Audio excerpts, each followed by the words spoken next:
96% of workers are looking for a new job in 2023. 96%. You heard that right. 96%. Almost every single worker in the economy is apparently looking for a new job this year.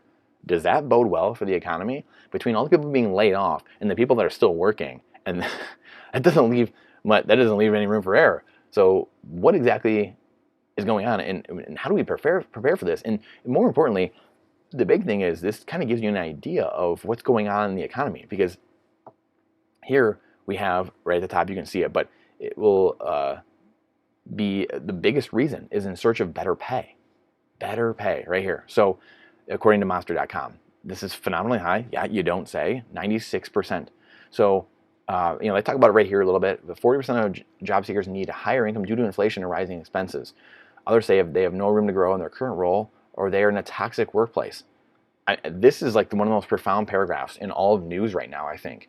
And we just did our market update video, and I wish I had found this article before I did my market update as well for the day, because I would have talked about this as well, but be its own video. So again, this tells you more than anything else could about, hey, we're pricing eggs in Bitcoin to show how much, whatever, get prepared, get out of the system, become your own central bank, obviously, get Bitcoin, gold, silver, food storage, ammo, security, everything. Because again, after studying politics for 10 years and then the last 10 years being in business and running my own investment family office, the wealth gap is the most important thing that I have found that is going to lead to massive crisis going forward. The civil unrest that comes from a rising wealth gap. We saw in the French Revolution, right? We saw in the Arab Spring, 200 years ago. We saw in the Arab Spring 10 years ago. We saw in Occupy Wall Street and the Tea Party 10 years ago.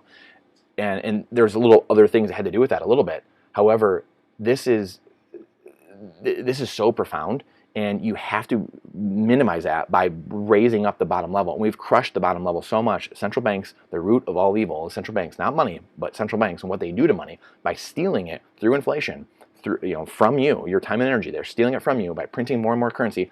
You have a Babe Ruth card. You're the only one. It's a rookie card. It's the only one in existence, and it's worth $1 billion. And then they come to you, Topps, Upper Deck, and they say, hey, you know what? Good for you. You got the only Babe Ruth rookie card we've ever printed. However, we're going to print 1 trillion more. Are you serious? In fact, we're going to print 10 trillion. What? Like what? You answer the question. What happens to your Babe Ruth rookie card when Topps, Upper Deck come and say that to you? I think you know the answer. That's your dollar. That's your peso. That's your yen. That's exactly what's going on with fiat currency. So this is why it's so important to be outside the system. That's why it's so important to prepare and to have the ability to protect yourself mentally, spiritually, physically, emotionally. We have to be in this culture war because they're at war with us. That's clear. That's obvious. We have articles being written by the New York Times or the World Economic Forum about how we're going to eat bugs. We're going to have to be cannibals. I mean, this no joke. Like this is, again, I should pull these up. I might start pulling some of these articles up more and more as we talk about them. And just so I can show you, this is not me saying this. This is the people, the man, the unproductive class at the top telling us and telegraphing and moving the Overton window so they can tell us what's coming ahead. So they can say, well, I told you so. I told you we're going to force this on you. I told you we're going to force you to have CBDCs and we're going to freeze your money if you didn't do what we said. And you ate too much meat that month and you ate and you cooked on a gas stove and then you drove outside a 15-minute radius of your home with your electric car. We just shut it off. We shut off your money. You can't do that. Just wait. Just wait. That's going to happen. Hopefully people wake up before then. But this right here, again, coming back to this tells us more about the economy than anything else does. So we can look at all the stats we want. Like I said, we can look at all the different bells and whistles, but this is more important than anything. You have people getting laid off left and right, but then the people that are left, 96% of them are looking for a new job. And let's be honest, 40%, it's probably like 80%, 90% are looking for more income due to inflation. And again, 10% are like, oh, I'm in a bad toxic culture, 5%, or they would just want to advance in their career. It's probably another 5%. So you probably have 10% of people that are, truly like looking because they want like some type of different job, or they're not happy with their role or something like that. Because if people have the right money, people are going to stay. Generally, human beings are going to stay where they're at. If they're getting great money, they just suck it up. Humans are pretty adaptable. So this is incredible. And again, wage growth hasn't caught up, or hasn't, of course. I mean, unless you've been getting a wage, like we said here, we showed Shadow Stats the other day, or in the other video.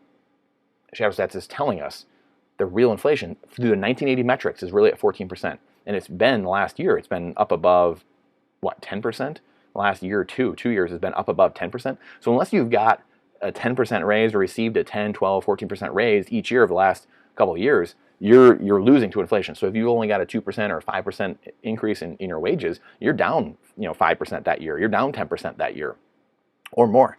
So you're continually losing. You have too much month at the end of your money. And this is the average American. We've heard the stats of there's not enough savings. There's not enough, the credit card debt is going through the roof. This is why people have also been getting notices for credit increases in their credit cards, things like that. People are just getting automatic increases because they know, credit card companies know, they see it. They're, again, in bed with the government. They see what's going on. So this is really, really jaw-dropping to see what's going on. 7%, again, 7% wage growth, but we know there's a 15% inflation rate. So again, 7% wage growth right here, but 15% inflation. So people are losing 7-8% every single month, every single year. That's incredible.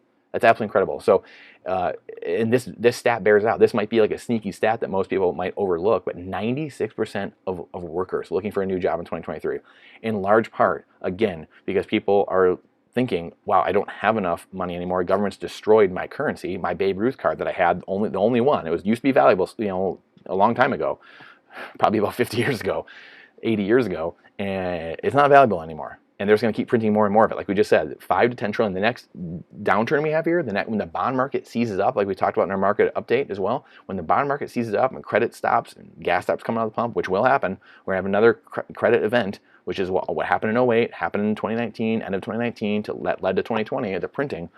They said they're going to have 5-10 trillion right away, immediately. So they're going to print 5 to 10 trillion more of those Babe Ruth cards. So your dollar is now worth 5 cents, 3 cents, 2 cents, 1 cent. So stay ahead of this stuff. This is what we're trying to do here. It obviously is prepare ourselves, build community with people who think like-minded and want to go a certain direction and have not control their life, because we can't control everything in our life, but to be in a position of their life to be able to dictate what they're doing. And to be in charge of their life, and to be in a spot where even, again, bad things happen in everyone's life, good things happen, but no matter what, whether it's good or bad, we have the ability to choose to be positive and choose to look at it as what's good is bad and what's bad is good, and we have a hold of it. And we know that the more independent, the more resilient we become, the more we prepare, the less we need government, the less we need those overlords in our life, and the more we can get back to being this culture that helps each other, has community, actually knows their neighbors, and actually has wealth, which is freedom at the end of the day, actually has their time and their energy, instead of being forced to do things by their employer, or they lose their job, or being forced by the government to do this or that, or they lose their money, it's frozen in the system, or they lose something through a CBDC, or they lose whatever it is, or they are so this is why we do this. And that stat right there is very telling. It kind of cuts through and gives you a real window into all the stats, all the charts, all the things you hear, all the CNBC, Bloomberg garbage going on. That right there should tell you really everything you need to know. So I appreciate you. Thank you for your time and energy. It's the most important asset we have. It's the only finite asset we have, like Bitcoin. So it's the only fair trade I know of. Bitcoin is time. Time is Bitcoin. It's not financial advice. This is freedom advice. Please share this video if you liked it. Again, subscribe to the channel. And let us know what else you'd like to see. And if you didn't like something here, please let us know in the comments. We'll look forward to seeing you on the next one.